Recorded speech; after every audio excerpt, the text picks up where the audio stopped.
রাস্তায় যেতে যেতে আমার পছন্দ হয়েছিল ওই লাল ফুলটা, সেটা আগের ভিডিওতে বলেছি। লাল তো কালার? যাই হোক, এটা না, এটার কথা বলছি। বললো এটা নাকি স্থলপদ্ম। আমার তো শুনেই অবাক লাগছে, যেহেতু আমি জানি যে যতদূর স্থলপদ্ম হয় সাদা আর ফোটার পর হয়ে যায় গোলাপি, এটাই হয়। আর একটা কালার উনি আবার দেখালেন নাকি গোলাপিও হয়, যাই হোক হতেও পারে। তো আমি ভাবলাম হয়তো ওটা লাল আর একটা জাত হয়তো, বলে তো উনি দিলেন। আমি ওই গাছটা নিয়েছি, আর সাথে আরেকটা হলুদ জবা পছন্দ করছিলাম। এই যে দেখো এটা দেখা যাচ্ছে, এরকমই নিয়েছি, তবে ওর পাপড়িটা একটু হালকা, আর আরেকটা ছিল তার পাপড়িটা একটু মোটা। তো এই গাছটা আমার আছে, আগের বার ও নিয়ে গেছিলো।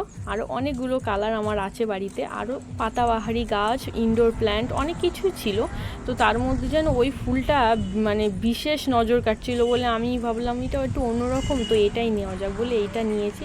এখানটাতেই ওই গাছগুলো ছিল সবগুলোই এক জায়গায়, আর ফুল ফুটে পুরো আলো হয়ে আছে, আর আমি এটাই নিয়েছি। তোমরা জানিও গাছ দুটো কেমন হয়েছে।